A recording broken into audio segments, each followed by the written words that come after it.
Hello, and thank you for joining us today on the Gentle Art of Crushing It show, where we focus on learning and sharing with our listeners all there is to know about how to create success in our lives. This show stands on the shoulders of giants. Our mission is to empower and inspire our listeners to create the life of their dreams whilst having a blast in the process. Let's celebrate life together. Welcome to the show. All right. Welcome back to the Gentle Art of Crushing It podcast. My name's Randy Smith, and I'll be your host today. And I'm really excited to have Lisa Moore with us today. I met Lisa at an event just after the Best Ever conference earlier this year, and she's the co-founder of More Life Capital. They have 200 doors valued at over $40 million. And she was just a really impressive individual. So I'm so excited, Lisa, to have you on the show. Welcome. Yes, thank you for having me. It was great meeting you at the Best Ever conference. Yeah. Well, let's jump in. Lisa, can you tell the audience a little bit more about yourself and how you became a professional full-time real estate investor? Yeah.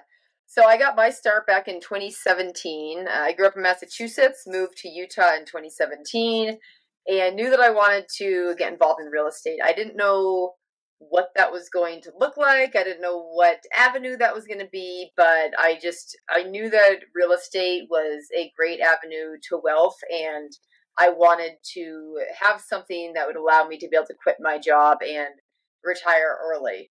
And real estate just seemed like the best avenue for that. So when I moved here, I moved just to Utah without a job or a place to live.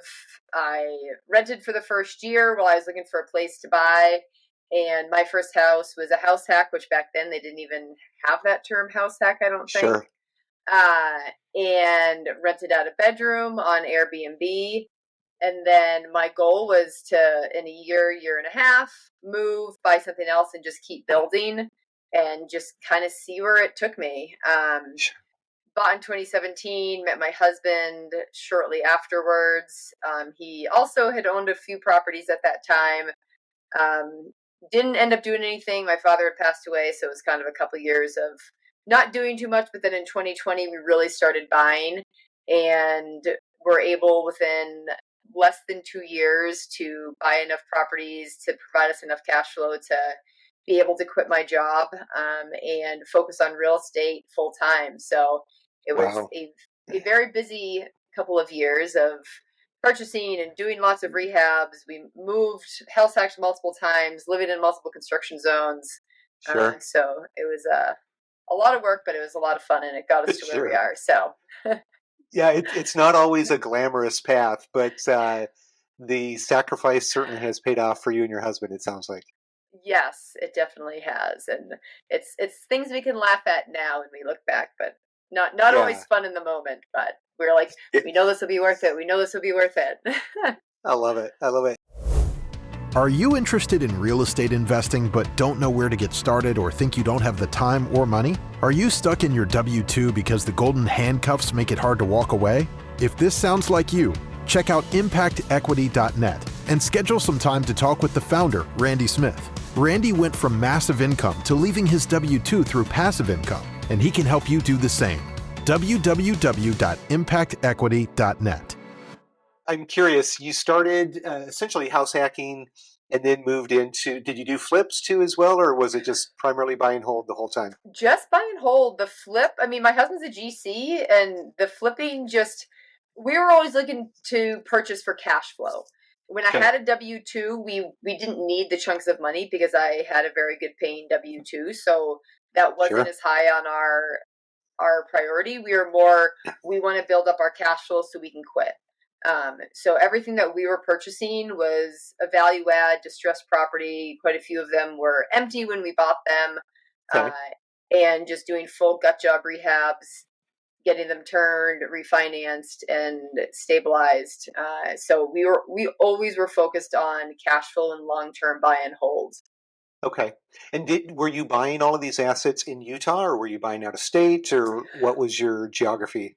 Mostly Utah. We do have property in Colorado, and we also have property in Raleigh, North Carolina. But Utah is our main market. Okay. Okay, so you do have some across the country as well, and I'm not sure if I shared with you or not, but I started in the space with out of state, single family. I started with turnkey investing, and then moved over to the Burr strategy, which it sounds like you guys did a lot of as well. But for me, I found that I did not want to be as heavily involved in the day to day operations, the management of the assets, and the construction projects. And it sounds like you decided to stay in that space. I think it probably helped that your husband was a GC because that takes a big piece of it off. But I'm curious, have you guys always known you wanted to be active real estate investors, or have you ever looked at the passive investing space? Yeah, we've done passive. I like the balance of it. We do enjoy the active side of it. We're always Yep. drawn to weird, quirky properties. Like there's one in Salt Lake that we're looking at now. That's it's a $3.5 million property that is Wow. this old converted industrial building. That's just it's just so cool. So it's always like these weird old properties that are just very unique that we're always drawn to, and it's our creative outlet. So Okay. we love going into these and how can we add value, especially in today's market. Like it's hard to just walk into a property and have it immediately cash flow. You're got to get creative. You got to find some way. How can I add square footage, bedrooms, bathrooms, add Okay. value to the property to make it worth more? So we do enjoy doing that. I like the balance. My goal is for us to invest, a portion of money passively every year, but then also continue investing actively. So, Okay. if for 4 or 5 years we can invest $50 to $100,000 passively as a minimum and keep doing that. Yep. Obviously investments are not always a perfect at 5 years they sell, but typically a 5 year hold. So year six, our first deal sells.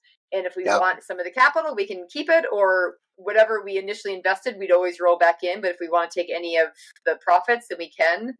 Yep. So we get to that point where we're just kind of regurgitating our reinvesting our initial investment and Yep.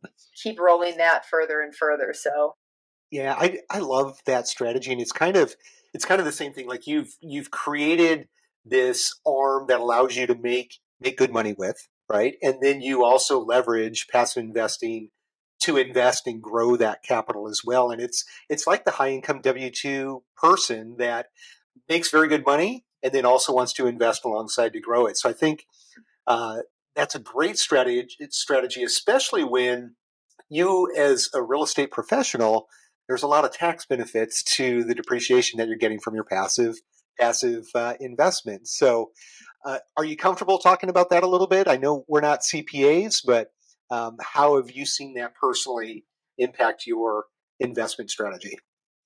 yeah, I mean, it definitely is a benefit, and we work very close with our CPA. That's definitely one thing that I would say.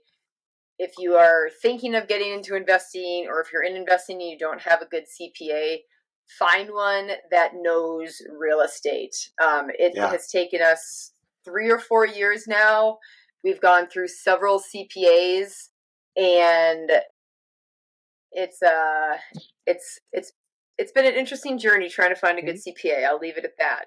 So it can take a Yeah. while to find a good CPA, but when you find one that really understands, because now, we have the situation where it's like, okay, if we invest in this, how does that affect us tax wise?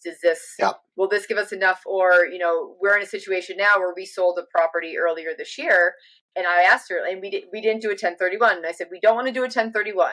What will that look like for us? Because typically, for those that don't know, with a 1031, if we sell it and you do a 1031, you don't have to pay capital gains. There's certain requirements you have to hit, but you basically roll that property into another one. We wanted to be able to take some of that capital. We had a private money lender. We did a remodel to the house to get it just updated for the sale, and did private money for that. So we wanted to get them paid back. But we also just bought a duplex that we're converting to a fourplex. So we wanted to use capital for that. So we Yeah. asked her, like, if we don't do a 1031 and this is what we use that money for, what will that look like tax wise? And she can go through and say, okay, you have to buy $3.6 million worth of real estate this year if bonus depreciation doesn't pass. You Yep. have to do so. Having a CPA to be able to tell you that, and if you're looking to passively invest, having a CPA tell you like what you need to do and how that will look and how it will benefit you is huge. I mean, the amount of money that we have saved tax-wise by being strategic with how we invest, how we spend our money, it's huge. Like it can save a very large amount of money and not having to pay taxes potentially if you can get to that point. Yeah, I think it's a really good point, and it's a lot more important than dual income W-2 employees realize that it is. And what I think a lot of people don't realize is that you can actually keep one spouse home and not working when you factor in the tax implications of investing in real estate. And um, it's something I don't think so many people even understand that can be the case. But when you really start seeing how the calculations work, it can have a tremendous impact on not only the tax consequences, but your personal cash flow on an annual basis as well will go up because of this. So big deal. Yeah, and if you have kids, being able to hire your kids, I can't. It's 12, 13,000, something like that a year that you can pay your kids. Like when you start digging into it, there's so many tax benefits to not just real estate, but business owner in general. But obviously, real estate is what we focus on, and there's so many avenues when you start getting into it. And there's a difference between a CPA and a tax strategist. Not every CPA will do tax strategy with you. So you really have to dig and ask, like, do you do tax strategy? Will you sit with me? Will I be able to call you and say, hey, we want to buy a vehicle. What's the best way to do it? Hey, what's our finances look like? You're making X amount of profit. Go and spend X amount of dollars to offset it. You know, for us, by the end of the year, we don't want to have profit and money sitting in the bank and pay taxes on it. So for us, it's as we go throughout the year, it's what do we have to spend? Okay, we can remodel this unit, we can buy this, we can do this, and it's improving our properties. So it's improving our net worth. There's just so many benefits to it. So I love it. Yeah. I think that question alone is CPA versus tax strategist. That's key.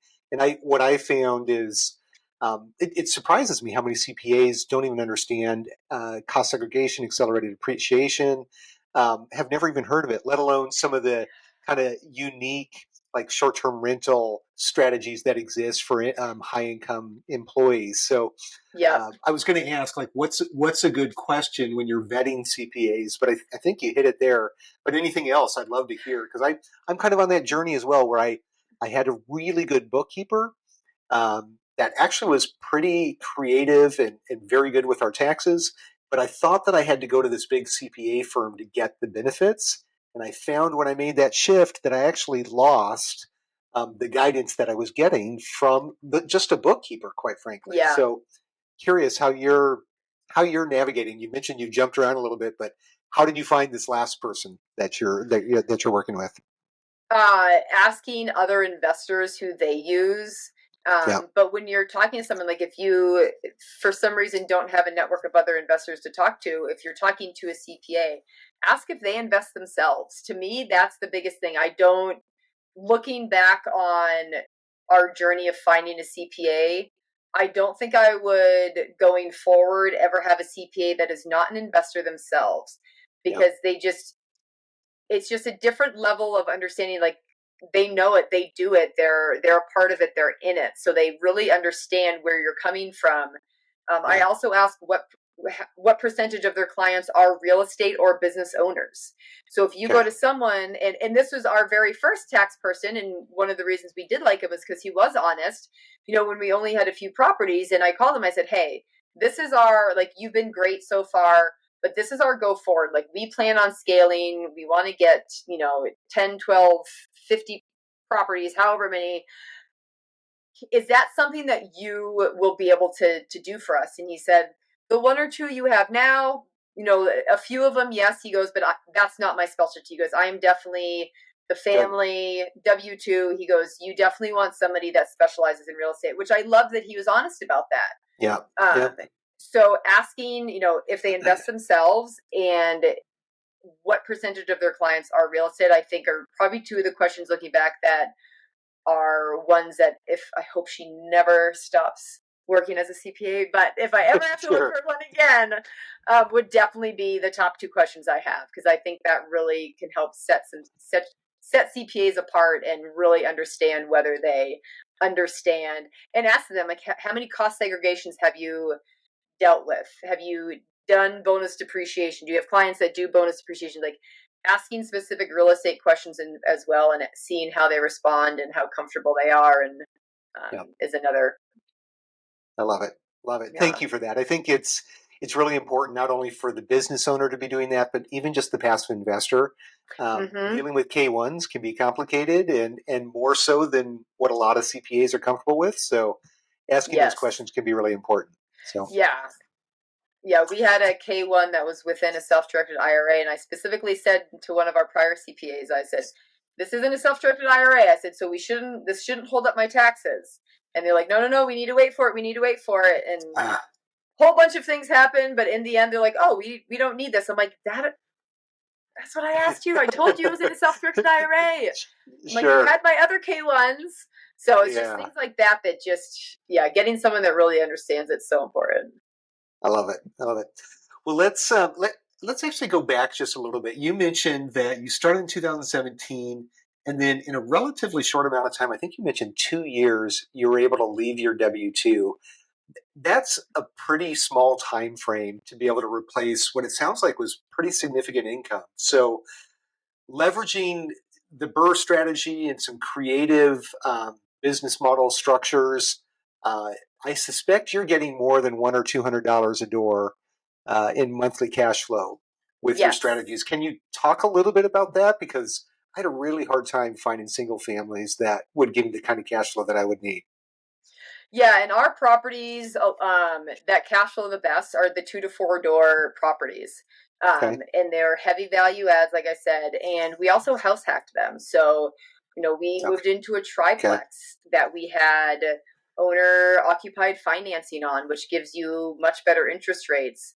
But to quit my job, one thing that you had said, replacing my income, that is one thing that I always challenge people on is, do you actually need to replace your income? Because for me, majority of my income went to investing. So when we sat down and said, okay, what do we actually need to live on? Like, I didn't want to have to be super scrimping on things, but I was also willing to quit before we were at the point where we were living the perfect life that we want. Like, we're still financially working towards that. So for me, and my background is financial analysis, so I'm very into my numbers and spreadsheets, was really digging into our budget and what do we truly need? Like, what is the cash flow that we need to get to where we can live comfortably? And if we decide we don't want to, which is our goal, was for the first like 8-9 months, we didn't do anything. We just chilled, we relaxed, we traveled. And it was like, what is that number? And that was not replacing my W-2. We currently house hack, we rent our basement. That pays for 93% of our living expenses. So we were in a situation where we were willing to house hack and we were willing to move multiple times and do all these things to get to a point to build up our cash flow to where we could live comfortably, but knowing we'd still have to continue to buy and grow to really get to where we wanted to be. But a lot of people are like, well, I need to replace my cash, my W-2 income. And in some instances, that might be true. Like, if you have kids and you are just getting started, like, you're not house hack. So there's a lot of reasons why you may need to fully replace your W-2, but I'd also question, like, what can you cut back on? Like, do you need those brand new cars every couple of years on a lease? Do you need to go out to eat all the time?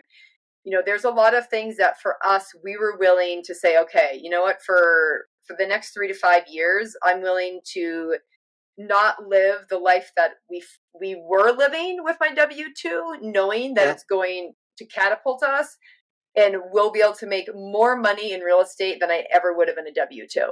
I love it.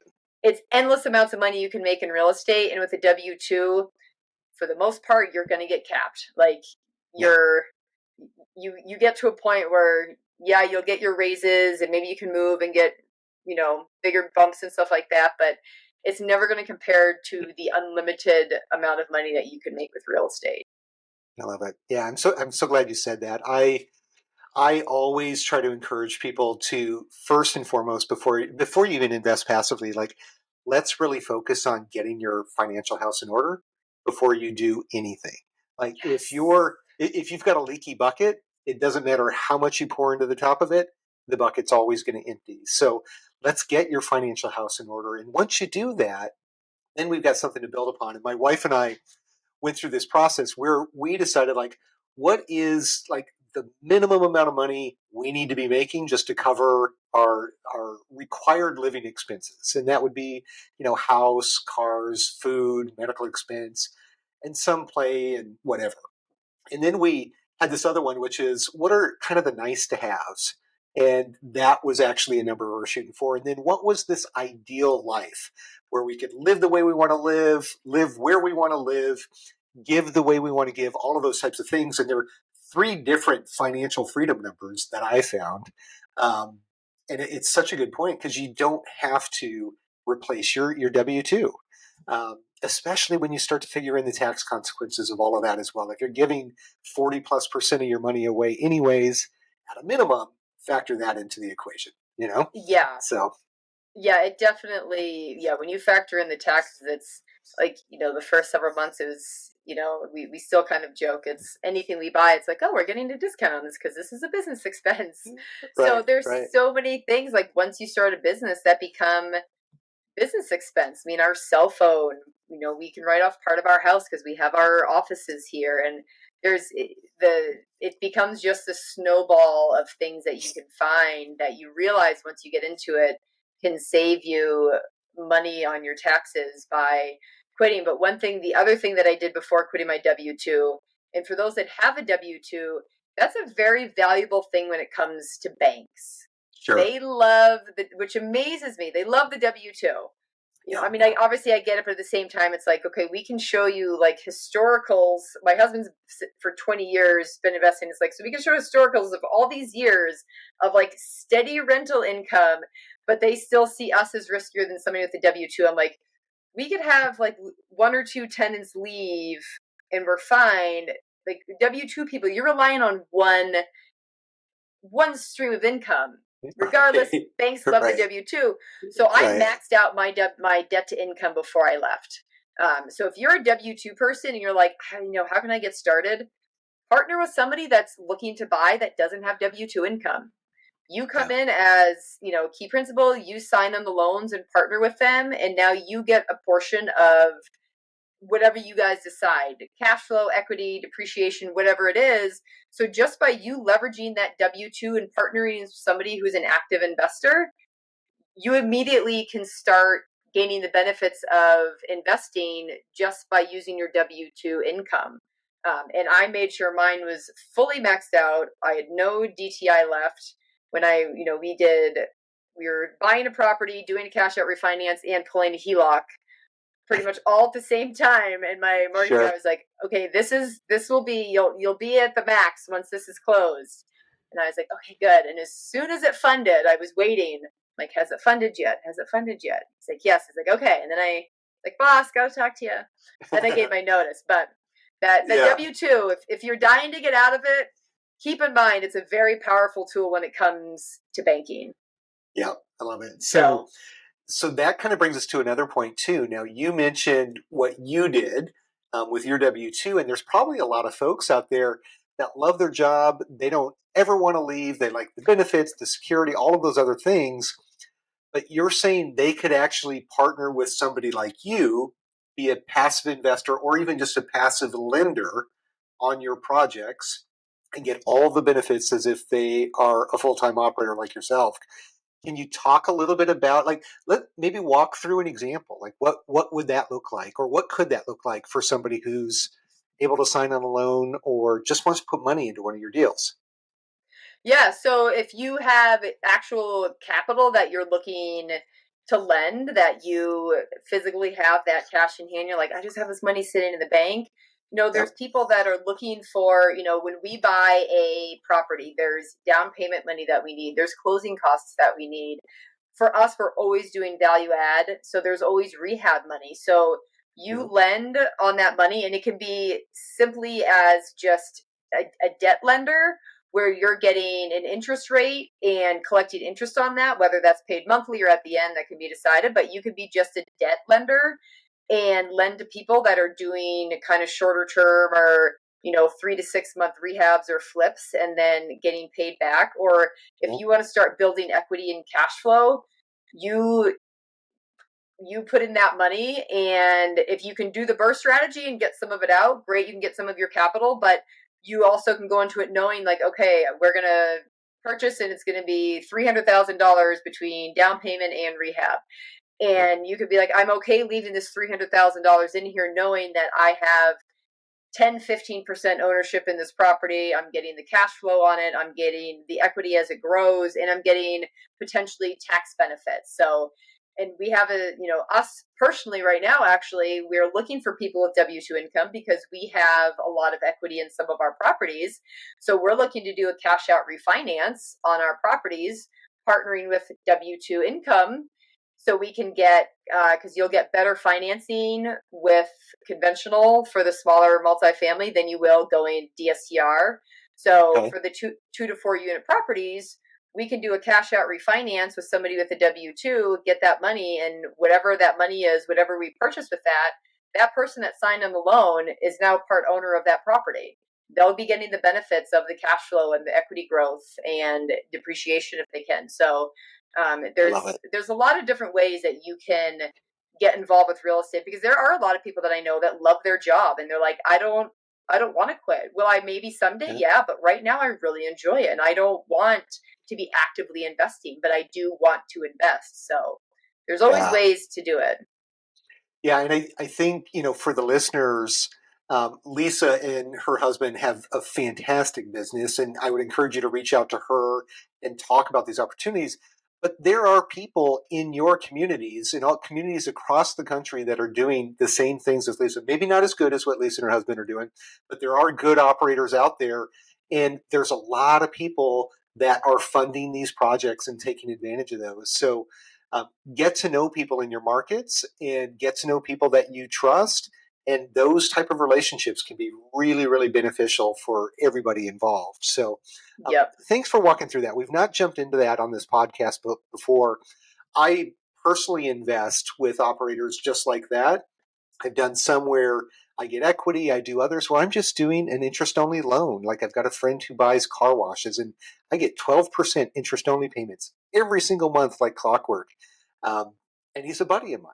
Like, who wouldn't want to have an investment like that that's paying 12% and it's liquid? Yeah. So anyway, well, let's dig in here. Gosh, I feel like I've got like a dozen other topics that I want to jump into, but let's at least, if we can, let's talk about where you guys are now. What are you doing? What do you see for the coming, 2 to 5 years for More Life Capital? So right now we are focusing on the small to mid-size, so 2 to 50 unit assets.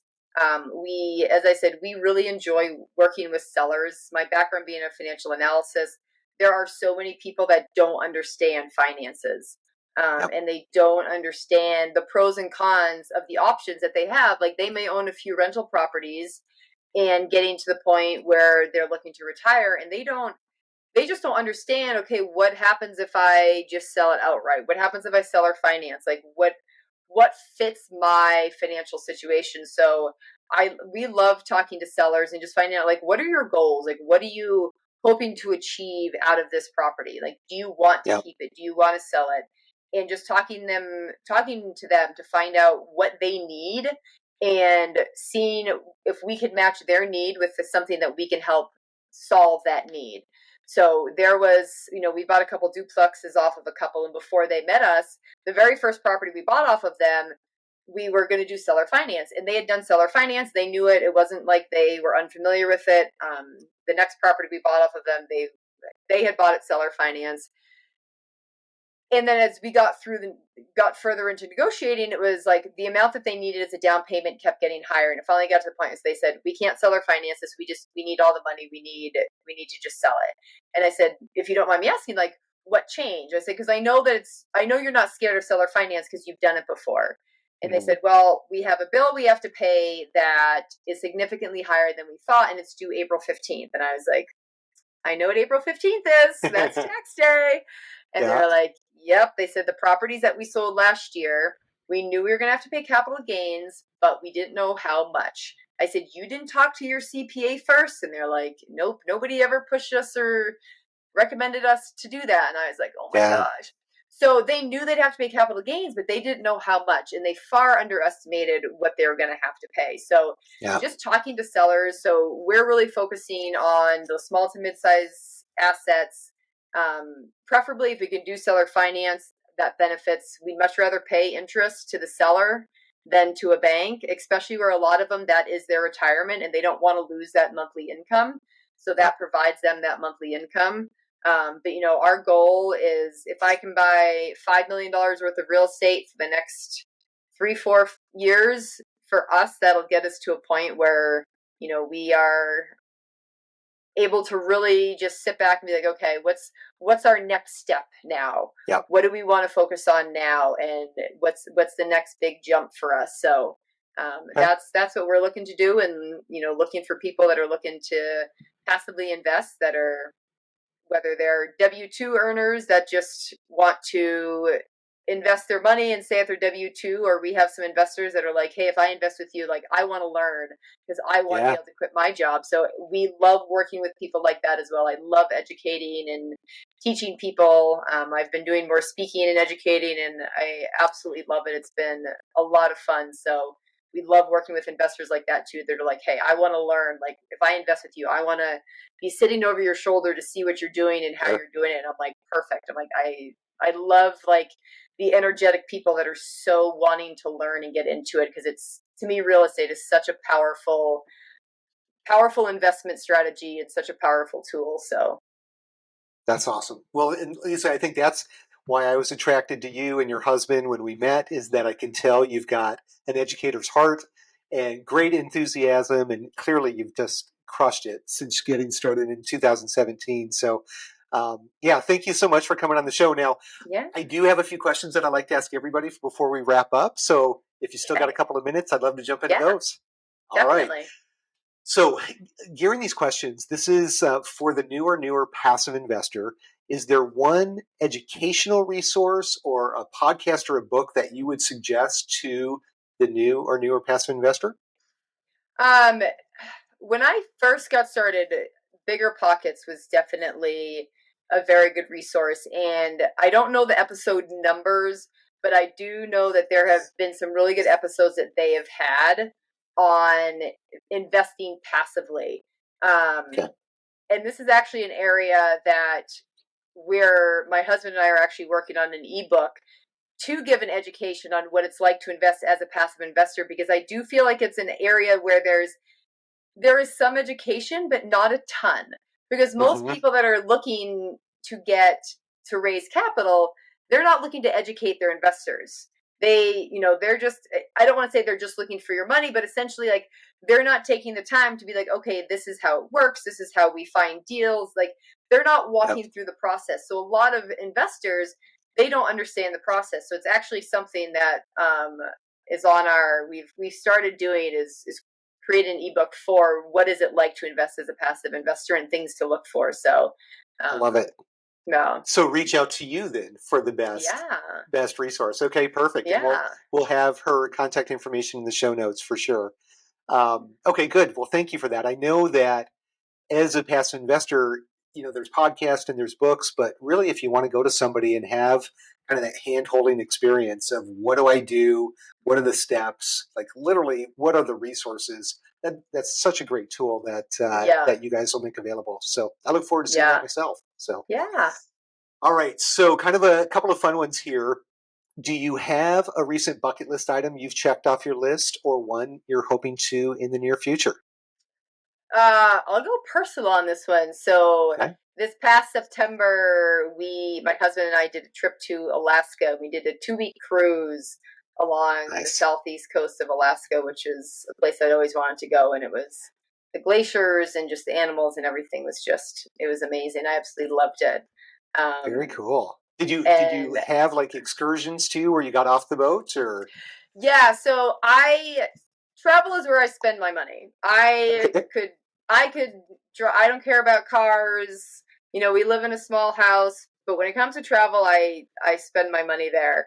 So we did a small ship. It was 50 people on the ship, And so it was a really small boat, and every day there was multiple excursions, and it was all included. So the company was called Uncruise, and it was amazing. Okay. So every day, like, you'd get up, have breakfast, you'd go and you do a morning excursion, and they'd have the night before, they tell you what your options are, come back, have lunch, and then you do another excursion in the afternoon. Wow. So you're leaving the boat and going ashore, and you're in a small ship. So you're getting into areas that no other cruise ship can get to because they're too big. And getting on these, little Zodiac boats to get to shore, and like walking through the water to get to shore. And it was awesome. I absolutely loved it. So. Okay. I have not heard of small ship Alaska cruising. That sounds amazing. So yeah, thank you for sharing. Yeah. So. Very cool. Yeah, okay. Go ahead. No, I was just saying, one that I would like to do is go to Egypt. I'm hoping to do that one there. We were supposed to do that in 2020. We did a safari in 2020, and we were supposed to do Egypt as well, but with COVID, that didn't end up happening. Sure. And there's a museum was supposed to open in 2011 or 2012. So all you real estate people out there that feel bad when your projects go late, this one is about 15 years late almost. Sure. So it still is not fully open. I was like, I'm not going there until it opens, but that's my next big bucket list. Is I'd love to go to Egypt, see the pyramids, see this new museum, and scuba dive in the Red Sea. So fantastic. And how was the safari? I just hear amazing things about safaris. Yeah.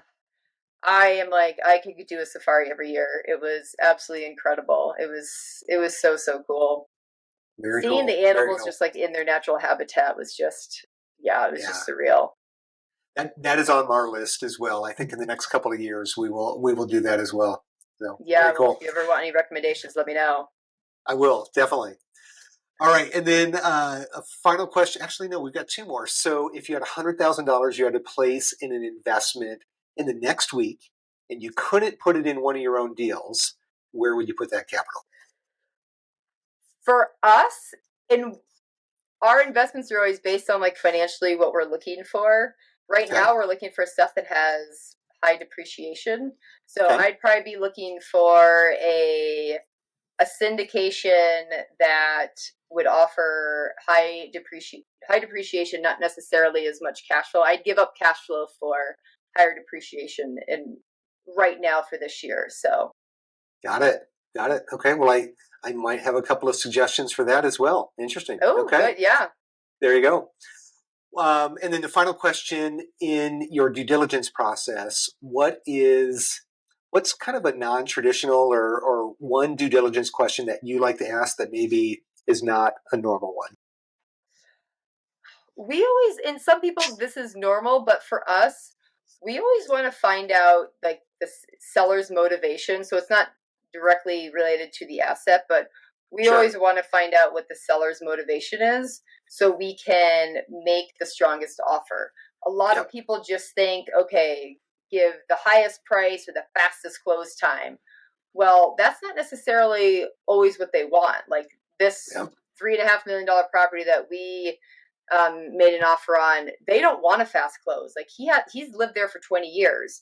So he lives in one of the units, and a 2-week close for him would be like, oh crap, how am I going to get moved out? So like just asking what the seller's motivation is and what they want can help you make a much stronger offer.